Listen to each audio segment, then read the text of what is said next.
Artificial intelligence. Is it going to save the world? Take your job? Or maybe take over the world? Do you know? I don't know. And that's, at this point, nobody knows. But what we do know is it has relevance, it has practical uses today for marketing, and in fact, in almost every facet of life. And if you're not taking advantage of it, you're going to be left behind. So today we're going to talk about the best use cases for artificial intelligence for influencer marketing. Yes, it's a small subset of marketing, but we're basically trying to finish up our discussion on influencer marketing, and I cannot leave it unless we talk about AI. So if this is something that interests you, please join us on this journey. Hello, my name is Bill Arnold. I am president of Prevail Marketing. Every single day, every day, we give you a video with information, education, concept ideas, ways to grow your business through better sales and marketing. These are practical suggestions, practical application that we use every single day for our clients. And the only thing we ask in return is that if you like this, if found value to this, please like, please subscribe, please follow on the channel you're on. Why do I ask this? Is because we also want to check out the 5 R's, our reach, our relevance, our resonance. We want to check that out for ourselves, and we cannot do that unless we get feedback from you. So please like, subscribe, follow. But let's get down to it now. Let's talk about AI with respect to influencer marketing. This is going to change the world. It's already having deep implications, deep practical implications. And I've seen a lot of people, particularly some of the old timers, that say, you know what? Nothing beats the way I used to do it. I'm going to do it my old way. And you know what? I tell them the cautionary table of Eastman Kodak. For some of you may not know who Eastman Kodak is. For other people, you're going to remember those little booths outside of parking lots where you dropped off your film and you gave it to them and you came back 24 hours later and they gave you 3x5, 4x8 pictures. Yes, pictures you held in your hand, not in your phone. Pictures you held in your hand, put in a photo album, and never looked at it again. Okay? Seriously. But that's the way it was done. And back in the day, Eastman Kodak was the brand. They were the world's largest provider of film. They were it. They were basically the company. And they were a large company. Back in 1996, they had 16 billion with a B dollars in revenues. In 1999, their profits were 2.5 billion. They were huge, but something happened. They didn't keep up with technology. They failed to recognize that digital cameras were going to become a replacement for film. They should have, because their own employee developed the digital camera, has patents on it. They turned him away and said, nah. You know what he did? He basically sold it to Sony eventually and made a lot of money. And Sony became the giant in digital camera for a long time. What happened to Eastman Kodak? Are they still here? Are they still around? Did they learn from it? Well, back in 2012, they filed for bankruptcy. They've come back a little bit. They've downsized. They're no longer a billion-dollar company. They're about a $150 million company now. And yes, we'd all like to be a $150 million company. But think where they could have been, where they should have been, if they only would have taken up with technologies. Don't you make that mistake Eastman Kodak did. Don't you not take advantage of artificial intelligence. But if you do it the right way. Do it the ethical way. Do it the authentic way. There are ways people are using artificial intelligence are wrong and getting them into trouble. One is content creation. Man, I've seen people say, I don't need to write blogs anymore. I don't need to have content writers. I can do everything with artificial intelligence. I put an idea in there, it spits back a 2,000 word blog. Huh, yeah. And the problem is how they use now. They're not that smart. They just basically are scraping the internet for information and basically figuring out what goes next based upon what happens on the internet. We all know the internet is a bastion of truth, right? It never has any bad information. Yeah, right. Well, that's the problem. It has a lot of bad information, and it just can't differentiate between what's truthful and what's not truthful. Many attorney has gotten themselves in trouble by using artificial intelligence, and they create sites of cases that don't exist. That's what you're going to get if you write content for your business. You're going to get information that either doesn't exist or is wrong or is going to turn people away from you. What do I mean by that? Well, there's something called ethical alignment. You need to use artificial intelligence in an ethical way. That means, sometimes they come out with their own biases, some of their own prejudices. I mean, that happens on the internet. And it can happen if you just use that content they give you.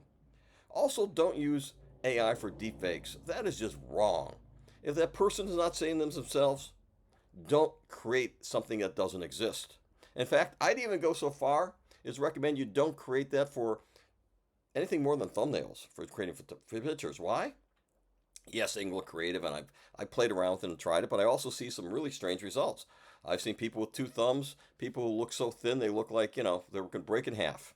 So be very careful how you use it for photography in general, but never, ever, ever, ever create a deep fake. That's wrong, it's unethical.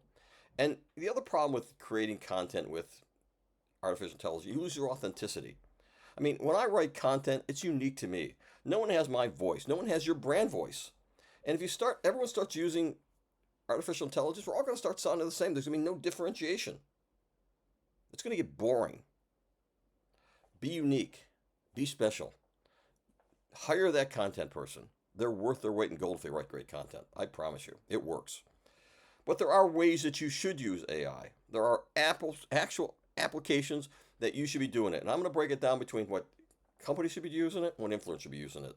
Companies. Yesterday, I went through a 20-minute video on the process we use to segment, sort out, and figure out who is the right person to be that influencer. It's a lot of data, a whole lot of data. You look at the reach, you look at their likes, you look at the comments, you look at all these different things, and you start tabulating this, and you go down with, for a year, looking back at what all their posts were for 1 year.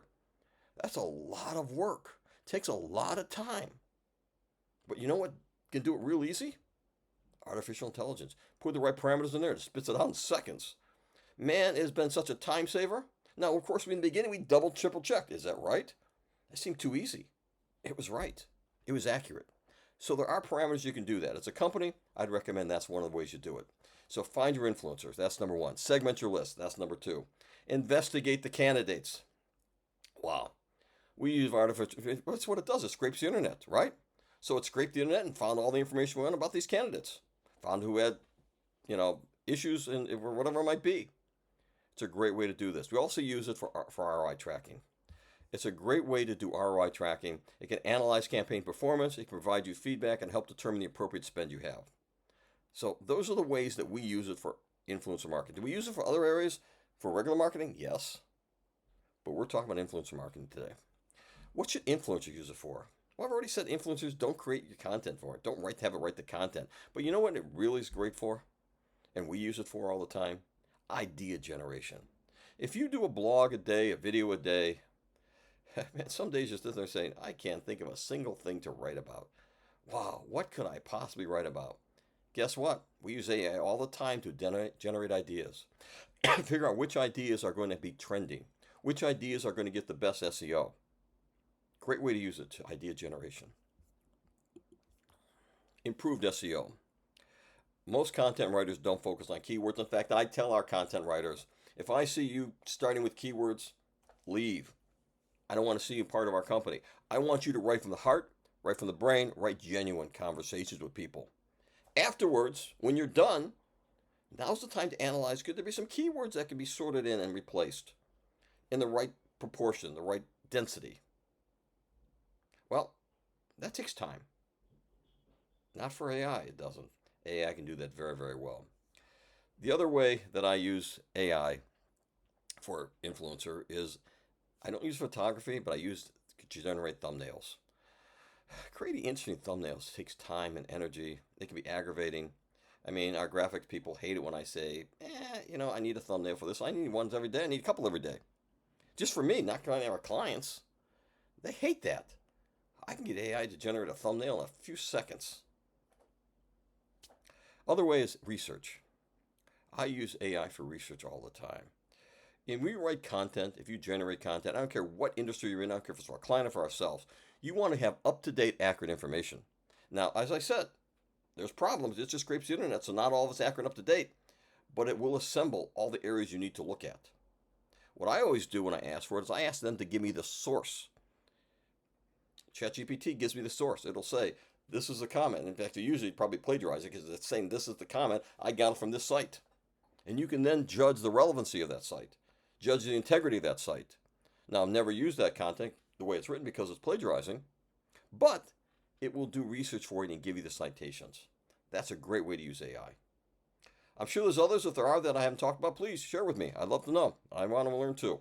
So, again, if you found this interesting, please like, please subscribe, please follow. We were reluctant to do this because it changes so much, obviously, information. If it does, I will take this down or update it so you can always rely upon it. If something we give you is current, is accurate. So until tomorrow, thank you very much for joining us. Have a great night.